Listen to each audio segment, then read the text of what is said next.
বাতিজা বাতিজা সামনে আইও কাকা কিছু ইয়া ওই তোমারে বলাইছি যে তোর তো রাঙো মসজিদের ইমাম সাহেবের নাম্বার আছে নি? কাছে তো আছে কেন হ্যাঁ আর নাম্বার কা দিয়েছেন?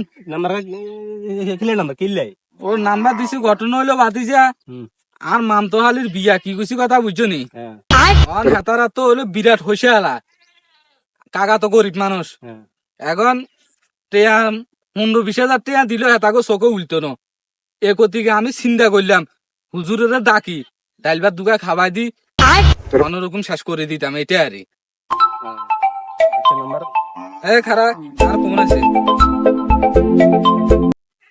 হ্যালো, আসসালামু আলাইকুম মামা। ওয়ালাইকুম সালাম। জামাই ভালো আছে নি? ওই আঙ্গুর রুগিয়ারও লয়েরে বিশুদ্ধবার দিন চলিয়ে আয়ো। আচ্ছা ঠিক আছে মামা। আপনার কোনছে কে ওটা রাখ, ওটা কাম তো ওটা আইলে গেছে, ওটা কিজন কামাই লেগেছে যা চাইছিলাম ওটা বাঁচি যেতাম, ওটা অন্ত বাঁচতেলাম না। আর মামা ওরে ওটা ফোন দি দাবাত দিব রেছে, অন যাইতে হইব, কিছু করার নাই। অন অন কিছু নাম্বার আপনার বুঝ না মারলন ওটা ওটা তুই হুজুরের নাম্বার তো ওটা ওটা বুঝ না মারলন আর হুন্দি ওটা আমার টেনশন আছে, ওটা তুই হুজুরের নাম্বার তো ওটা ফাইজলাম একটার ওটা সবাই সবাই দিব।